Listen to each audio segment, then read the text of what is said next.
O Jornal do Produtor continua a série de entrevistas sobre os números da pesquisa da Pecuária Municipal 2015, divulgados pelo IBGE. Hoje vamos falar do setor da avicultura, que apresentou crescimento no número de animais e na quantidade de ovos produzidos. E quem vai destacar os detalhes da pesquisa é o assessor técnico da CNA, que já está aqui comigo, Vitor Aires. Vitor, obrigado pela presença, bom dia. Muito obrigado, bom dia, estamos à disposição. Vitor, qual que foi o total de rebanho apontado por esse levantamento do IBGE, então? O levantamento ele aponta ele coloca galináceos, né? Então isso soma galinhas e produção de frango de corte como um todo, né? Então a gente está falando de produção de corte e postura, né? Que é de ovos. Ele deu por cerca de 13 bilhões 332 milhões de cabeças no Brasil. Bastante, um número bem expressivo. E quais são as principais regiões de criação do setor? Continua, como eu falei, né, que por ser somados juntos, a gente observa que o Paraná continua como o principal produtor brasileiro, né, com cerca de 20 e poucos por cento, aí, 26% de todo o rebanho nacional. Com o segundo lugar, São Paulo, mas São Paulo ela é forte, né, ela é a maior produtora de ovos do Brasil. Então, ali, quando a gente fala em Paraná, Santa Catarina, Rio Grande do Sul, a gente está falando de produção de frango de corte. E São Paulo, mais produção de ovos, que produz cerca de 26% de todo o ovo do Brasil. Quando a gente pega o eixo sul-sudeste, são estados geograficamente menores do que do norte e nordeste. É uma explicação também para ser adotada a avicultura nesses lugares, Vitor? Sim, eu acho que é mais cultural, né, do que tudo, né, por ser uma região que desenvolveu cedo, né, a agropecuária e o setor de aves e de suínos, né, vale a gente destacar também, foram setores que evoluíram muito tecnologicamente. Então, em locais onde teve mais, eu acho que questão demográfica e política, né, de desenvolvimento econômico, foi onde desenvolveu também a avicultura e a suinocultura brasileira. E qual foi o comportamento observado nas principais regiões produtoras de aves? Então, como eu falei, né, começando o destaque, né, por Paraná cresceu, ele sofreu um crescimento, né, a gente falou de crescimento nacional em 9% em relação ao ano anterior do rebanho, que isso foi o que o IBGE apontou. Paraná, a gente observou um crescimento significante, né, de cerca de 10% ali do seu rebanho também. Mas Santa Catarina e Rio Grande do Sul a gente viu uma redução de rebanho. Então, os três estados do Sul, que correspondem a quase 50% da produção, ficaram um pouco empatados, né? E a gente observou esse crescimento maior um pouco no Norte e Nordeste. Foi um dado bem interessante, tá certo? Então, Santa Catarina e Rio Grande do Sul, particularmente, eles tiveram essa redução exatamente pelo problema que eles tiveram com as cotações de milho.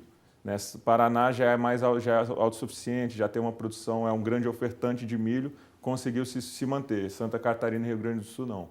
Agora, a gente estava falando dos abates aqui, eles acompanharam também esse crescimento que vocês estão mostrando, que o IBGE está mostrando em relação ao número de aves?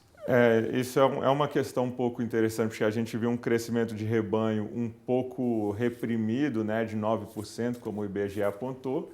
Só que quando a gente fala em abate, produção de carne de frango, a gente já viu um crescimento um bocado maior. A gente já viu o Brasil se mantendo entre o crescimento dos últimos anos que havia sido observado, que é de 4% desse total de carcaça de frango produzida. Tá certo? Então, tanto o abate quanto o ovos, quando a gente observa dados de produção, cresceu mais do que cresceu o rebanho. Talvez isso seja um problema da pesquisa. Esses números já podem ser comparados com os dados desse ano? Esse ano o IBGE também lançou, né, ele tem um relatório de abate trimestral. Preliminar. Mas esse relatório ele tem dados oficiais, né? Então ele mandou, a gente tem um relatório de abate do primeiro semestre como um todo.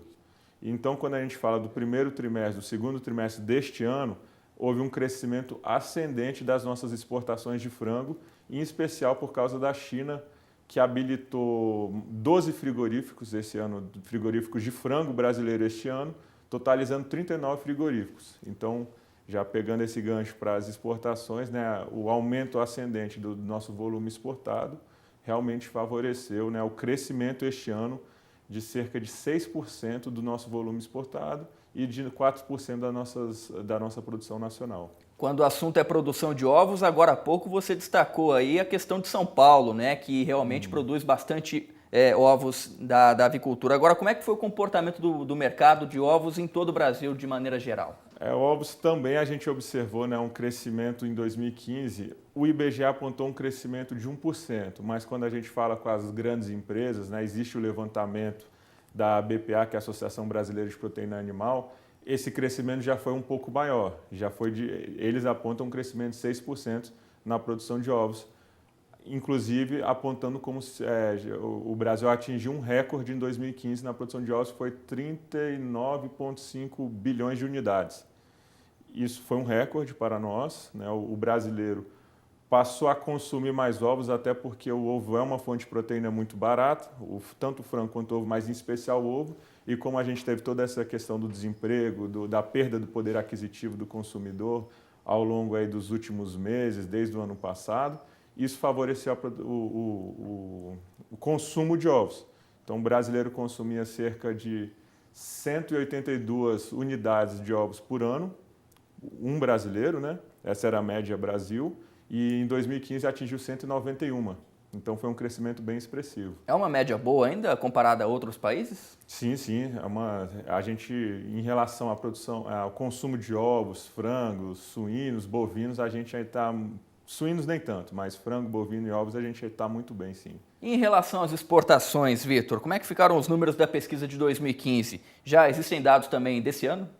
2015 a gente fecha com uma exportação de quase 4 milhões de toneladas de carne de frango para o mundo inteiro, né? O Brasil a gente exportou para cerca de 160 nações diferentes. Isso aí deu para nós um superávit de 20 bilhões de dólares, né? Então, esses são os dados fechados de 2015. E 2016 a gente já tem dados até agosto, daqui a pouco deve sair o dado de setembro também. Então, no acumulado até agosto, continuou o crescimento das exportações, a gente exportou esse ano, teve um crescimento, né, do acumulado desse ano de cerca de 6%, exatamente por esse fator China que eu te falei, né, que a China realmente abriu muito seu mercado para o frango brasileiro. Então, ela era o segundo do market share das nossas exportações, né? Ela era o quarto, desculpa, e chegou então a segundo colocado.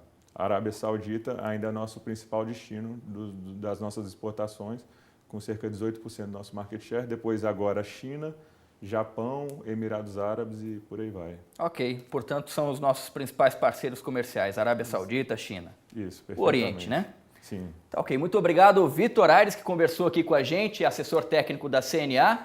Obrigado pela presença, Vitor. Muito obrigado, estamos à disposição.